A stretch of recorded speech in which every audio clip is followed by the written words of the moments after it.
Ravi Shankar. So in the previous class we have discussed about the keys. So what are the types of keys? What is the importance of the keys? So now we are going to the concept of functional dependency in Dbms. So what is the importance of the concept? Where we can utilize that concept in Dbms? Let's see. Dbms సిరీస్లోని next video and the topic is functional dependencies అనమాట. So functional dependencies అంటే ఏంటి and వీటిని ఎలా use చేస్తాము, ఎందుకు అవసరం వస్తాయి అనే పాయింట్ మీద టుడే విల్ మనం డిస్కస్. సో బేసిక్గా ఫంక్షనల్ డిపెండెన్సీ అంటే ఏంటి అంటే single or collection of attributes, okay, ఒక సింగిల్ కానీ కలెక్షన్ ఆఫ్ యాట్రిబ్యూట్స్ కానీ ఇంకొక సింగిల్ ఆర్ కలెక్షన్ ఆఫ్ యాట్రిబ్యూట్స్ని డిటర్మైన్ చేయగలిగితే ఆ రిలేషన్ని మనం ఫంక్షనల్ డిపెండెన్సీ అంటాం. సో నేను చెప్పిన డెఫినేషన్ నా సొంత డెఫినేషన్ ఎక్కడ ఉండదు, బట్ ఈ విధంగా మీరు అర్థం చేసుకుంటే ఈజీగా అర్థమవుతుంది. Okay, I tell you what it means. So let's say ఒక టేబుల్ ఉంది, ఆ table let's say we have the attributes as A, B, C, D. ఈ విధంగా ఒక 4 attributes ఉన్నాయి. సో దీంట్లోని ఒక single attribute or collection of attributes ఇంకొక single attribute or collection of అట్రిబ్యూట్స్ని డిటర్మైన్ చేయగలిగితే దాన్ని మనం ఫంక్షనల్ డిపెండెన్సీ అంటాం. ఇప్పుడు పాయింట్ ఏంటి అంటే, ఐ మీన్ ఎగ్జాంపుల్ ఏంటి అంటే, లెట్స్ సే నేను ఏ అనేది ఫర్ ఎగ్జాంపుల్ రోల్ నెంబర్ అనుకోండి, ఓకే, అండ్ డి అనేది మేబీ స్టూడెంట్ యొక్క నేమ్ అనుకోండి. నౌ ఒక క్లాస్ రూమ్లో నేను రోల్ నెంబర్ చెప్తే కరస్పాండింగ్ స్టూడెంట్ ఎవరు అనేది ఈజీగా చెప్పచ్చు కదా. అంటే నేను మీకు రోల్ నెంబర్ ఇస్తే మీరు స్టూడెంట్ నేమ్ని డిటర్మైన్ చేయగలరా, చేయలేరా? చేయగలరు. కాబట్టి roll number determines student name అనమాట. ఆర్ ఈ కేసులో ఏ డిటర్మైన్స్ డి అనమాట. అదేవిధంగా let's say C is phone number అనుకుందాం.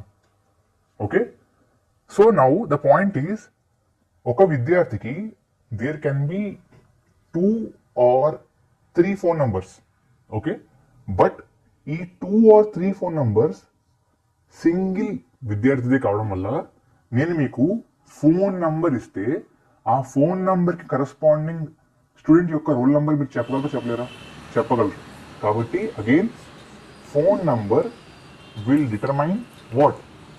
Will determine the roll number. So ఒకవేళ ఫోన్ నంబర్ సి అనుకుంటే సి డిటర్మైన్స్ ఏ. అదేవిధంగా C determines what? Yes, D also. Okay, ఇక్కడ మనం ఏ డిటర్మైన్స్ డి అని పెట్టాము అంటే రోల్ నెంబర్ ఇస్తే స్టూడెంట్ పేరు చెప్పొచ్చు. అదేవిధంగా స్టూడెంట్ పేరు చెప్తే రోల్ నెంబర్ చెప్పగలం కదా. So D also determines A. So కొన్నిసార్లు there can be mutual dependency.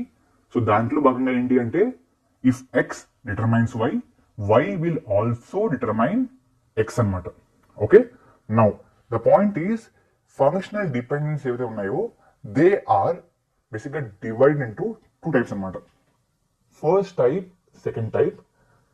First టైప్ని మనం ట్రివియల్ ఫంక్షనల్ డిపెండెన్స్ అంటాం. ఓకే, సెకండ్ది non trivial functional dependencies. So trivial అంటే ఏంటి? ఒకవేళ మనం let's say it is all this, let's say x determines y అనుకుందాం. Okay, if x is a subset of y or y is a subset of x అనుకుంటే this is direct kind of ఏంటి ఏమంటారు రకంగా తెలిసిపోతుంది కదా. అంటే trivial meaning ఏంటి అంటే చెప్పకుండా తెలిసిపోవడం. ఇప్పుడు ఫర్ ఎగ్జాంపుల్ ఒక డైరెక్షన్ నుంచి లైక్ దిస్ ఒక మ్యాప్ అనుకుందాం, ఒక జస్ట్ ఒక రోడ్ అనుకుందాం. మీరు రోడ్ మీద వెళ్తున్నారు అండ్ ఇటుపక్క నుంచి సన్ రైజ్ అవుతున్నాడు. ఓకే, సో సో మీకు ఎవరు చెప్పకుండానే ఈ డైరెక్షన్ ఈస్ట్ అని చెప్పి మీరు చెప్పేయచ్చు because it is trivial. Okay, so అదేవిధంగా now for example A determines A B అనేది it's trivial because or maybe A B determines A trivial because ఏబిలో ఆల్రెడీ ఏ ఉంది. సో ఏ డిటర్మైన్ చేయడం అది గొప్ప కాదు. అంటే ఏబి అంటే ఉద్దేశం అన్న మల్టిప్లికేషన్ ఏంటి, ఏ ఇంటూ బిఆ కాదు. సో ఏ ఇంటూ బి అని మీనింగ్ కాదు అక్కడ. ఏబి అంటే మీనింగ్ ఏంటి అంటే, now remember this one our we're discussing about functional dependencies. If I'm writing AB determines ABC or BC determines CD, దీని మీనింగ్ ఏంటి అంటే బి మరియు C, B and C determines C and D అనే meaning అనమాట. When we are writing 2 or 3 attributes together during functional dependencies, it means and anamata. Remember this. Okay, so trivial enti when either of these is a subset anamata. Mar when is it non trivial? If b determines c, ఇది non trivial because ఇటుపక్కేమో C లేదు, ఇటుపక్కేమో B లేదు. అయినా బిని సిని be determine చేస్తుంది కదా, కాబట్టి it is non trivial. So trivial ఎప్పుడు when X is a subset of Y or Y is a subset of X. Okay, మరి ఎప్పుడు non trivial when X intersection Y is equal to 5. అంటే రెండిట్లోను అంటే be determine C. So రెండు పక్కల if you're kind of calculating intersection మనకి ఎటువంటి result రావట్లేదు because B intersection C is a 5 కదా, అంటే నల్ సెట్ కదా, కాబట్టి it is non trivial. Okay, ఈ విధంగా రెండు రకాలు ఉంటాయి. Now I'll give you examples so to make you understand better అనమాట. Let me give you some examples.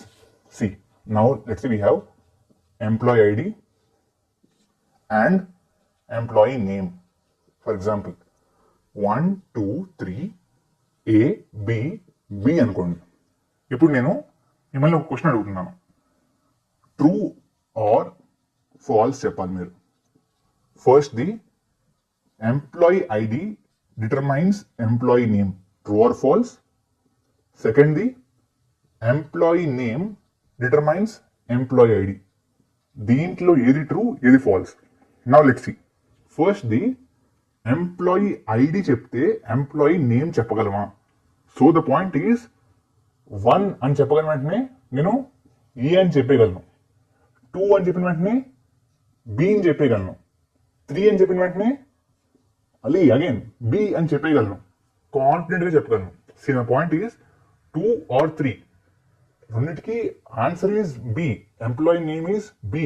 But నేను 2 అన్న వెంటనే ఆన్సర్ ఏయా బియా అని చెప్పి నేను ఆలోచించట్లేదు, ఆన్సర్ బి అని చెప్పి తెలుసు నాకు. So I'm confident about my answer on telling what is employee ID. కాబట్టి this is true. Okay, because నాకు ఎంప్లాయీ ఐడి తెలిస్తే నేను కాన్ఫిడెంట్గా ఎంప్లాయీ నేమ్ ఏంటి అని చెప్పగలను. కాబట్టి employee ID determines employee name. Okay, now coming to the second part. ఇక్కడ దీంట్లో ఎంప్లాయీ నేమ్ డిటర్మైన్స్ ఎంప్లాయీ ఐడియా. సో నాకు ఏ అని చెప్తే నేను 1 అని చెప్పగలను, బట్ బి అని చెప్తే నేను 2 అని చెప్పాలా 3 అని చెప్పాలా? నా దగ్గర కాన్ఫిడెంట్ ఆన్సర్ లేదు, కాబట్టి దిస్ ఈజ్ ఫాల్స్. అర్థమైంది కదా? ఇక్కడ 2 or 3. సో నాకు ఎవరైనా వచ్చి ఎంప్లాయీ ఐడి 2 పేరు చెప్పమ్మా అంటే నేను బి అని చెప్పేస్తా. 3 అమ్మా ఎంప్లాయీ ఐడి నేమ్ చెప్పు అంటే అగైన్ బి అని చెప్పేస్తా.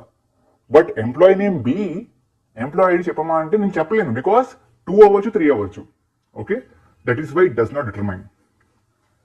Let's take one more example, అప్పుడు ఇంకా బాగా అర్థమవుతుంది. Let's say we have 2 attributes A and B, 1 1 2 1 2 2 అనుకుందాం. నౌ లెట్స్ సే ఎవరైనా వచ్చి నన్ను A ఈజ్ 1 B చెప్పు అంటే నేను 1 చెప్పాలా 2 చెప్పాలా అని నాకు తెలీదు. ఒకవేళ A అనేది 1 అయితే B కెన్ బి 1 or 2. కాబట్టి A డిటర్మైన్స్ B అనేది wrong. Coming to B determines A. Now what about this? See, B 1 అయితే A is 1. Very good. మరి B 2 అయితే it can be 1 or 2. Again confusion. కాబట్టి ఇది కూడా తప్పే. So in this neither A determines B Nar B determines A. I hope మీకు అర్థమవుతుంది అనుకుంటున్నా ఏం జరుగుతుంది అని చెప్పి. Okay, so this is how functional dependencies work. One last example to make things clear. ABC ఉందనుకుందాం. Okay, 111 110 232 232. Okay, now first one A determines B, secondly B determines C. Now A నాకు 1 చెప్తే నేను కాన్ఫిడెంట్ గా answer 1 చెప్పగలను. Okay, చెప్పగలను because it is 1 always. Whatever is రెండు సార్లు ఉన్నా సరే సి మారుతుంది అంతే, బట్ ఏకి corresponding B is always same. అంటే 1 కి 1 ఆన్సర్. if A is 1, B is always 1. Kabatti okay. Now if it is 2, this is always 3. See this. Kabatti we can say A determines B. Similarly, B determines A kuda true or false? Same kada. So again this is true. What about B determines C? 1 aithe it can be 1 or 0. Confusion. Kabatti false. Advainda? Great. So this is how functional dependencies work. Okay. Now the point is, ఎక్కడెక్కడ functional dependencies use అవుతాయి? 4 చోట్ల అనమాట. Okay, ఈ 4 కూడా మనం 1 by 1 next వీడియోస్లో discuss చేద్దాం. So first ఏంటి అంటే ఐడెంటిఫైయింగ్ అడిషనల్ ఫంక్షనల్ డిపెండెన్సీస్. అయితే నాకు ఏ డిటర్మైన్స్ బి అని ఇస్తే దీన్ని యూజ్ చేసుకుని నేను ఆ యొక్క టేబుల్లో ఉన్న మిగతా ఫంక్షనల్ డిపెండెన్సీస్ని ఫర్ ఎగ్జాంపుల్ చూపించగలిగితే, డిరైవ్ చేయగలిగితే దాన్ని మనం ఫస్ట్ పాయింట్ అనొచ్చు. అండ్ ఫంక్షనల్ డిపెండెన్సీస్ వాడి మనం చేయొచ్చు. సో మన దగ్గర ఒకటి ఉంటే ఈ ఒకదాన్ని వాడుకుని మిగతా వాటిని కూడా మనం డిరైవ్ చేయొచ్చు. Okay, that's the first advantage. సెకండ్ది ఐడెంటిఫైయింగ్ కీస్ అనమాట.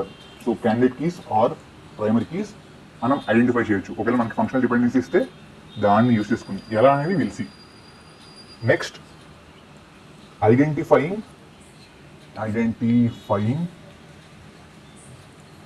ఈక్వివాలెన్సెస్ ఆఫ్ ఫంక్షనల్ డిపెండెన్సీస్. అంటే 2 ఫంక్షనల్ డిపెండెన్సీస్ మీకు ఇస్తే, okay let's say X Y A B, ఈ 2 ఈక్వివలెంటా కాదా అని చెప్పి మనం ఫైండ్ అవుట్ చేయొచ్చు. That is also possible. And finally finding minimal functional dependency set. మీకు మధ్యలో సౌండ్ వచ్చి ఉండొచ్చు, బేసిక్గా అది ట్రైన్ హార్న్ అనమాట. Okay, so ignore that. So functional dependency వాడి మనం ఒక టేబుల్కి మినిమం ఇన్ని ఉంటే సరిపోతుంది. సో నా ఉద్దేశం ఏంటంటే ఒక టేబుల్ ఉంది. ఓకే, ఈ టేబుల్కి మీరు ఒక 20-30 for example functional dependencies kind of create చేయగలరు అనుకుందాం. బట్ దాంట్లో కేవలం కొన్ని మాత్రమే చాలా ఇంపార్టెంట్ ఉంటాయి. అంటే వాటిని పీకేస్తే మీ యొక్క కీ ప్రాపర్టీ పోతుంది. ఓకే, సో అలాగా మినిమం ఇంపార్టెంట్ వాటిని మాత్రమే ఫైండ్ చేయాలన్నా సరే again we need functional dependencies. నా ఉద్దేశం ఏంటంటే for example A derives A, this is also functional dependency. Okay, but ఇది ఇంపార్టెంటా? కాదు. ఎందుకు ఇంపార్టెంట్ కాదు? Because this is trivial. తెలిసిందే మనకి, obviously A will always determine A, దాంట్లో ఇది గొప్పే ఉంది. కాబట్టి దిస్ ఇస్ ట్రివియల్, కాబట్టి we don't need this in the minimal set. So వాటిని కూడా మనం ఐడెంటిఫై చేయొచ్చు. ఓకే, సో ఈ 4 అడ్వాంటేజెస్ కూడా మనం బేసిక్గా ఎక్స్ప్లెయిన్ చేయాలి ఆర్ తెలుసుకోవాలి అనుకుంటే మనకి డిబిఎంఎస్లో బేసిక్గా 2 అప్రోచెస్ ఉంటాయి. There are 2 ways of kind of finding out or kind of getting to know about those advantages. First ఏమో యూజింగ్ ఇన్ఫరెన్స్ రూల్స్ అనమాట. ఇన్ఫరెన్స్ రూల్స్ అని ఉంటాయి. వాటిని వాడుకుని మనం కైండ్ ఆఫ్ ఏం చేయొచ్చు, ఖచ్చితంగా ఆ యొక్క అడ్వాంటేజెస్ని ఎక్స్ప్లోర్ చేయొచ్చు. బట్ దీన్ని మనం వాడం. Because this is more theoretical అనమాట. ప్రాక్టికల్గా మనం ప్రాబ్లమ్ సాల్వింగ్కి దీన్ని యూజ్ చేయము. But I tell you how to kind of use this, not an issue, but మనం దాన్ని ఎక్కువగా వాడడం. మరి ఎక్కువగా వాడేది ఏంటి అంటే క్లోజర్ సెట్ ఆఫ్ యాట్రిబ్యూట్స్ అనే కాన్సెప్ట్. సో నేను ఇప్పుడు వీడియోస్ ఎలా ఉండబోతున్నాయి అంటే, next video will be on this one, ఆ తర్వాత video will be on this one, ఆ తర్వాత 4 videos will be on 4 advantages, ఆ తర్వాత again 3 to 4 videos will be on ఏంటి first normal form, second normal form, BCNF, okay, all that. So with that note ఇవాళ ఈ వీడియోలో ఇంతే.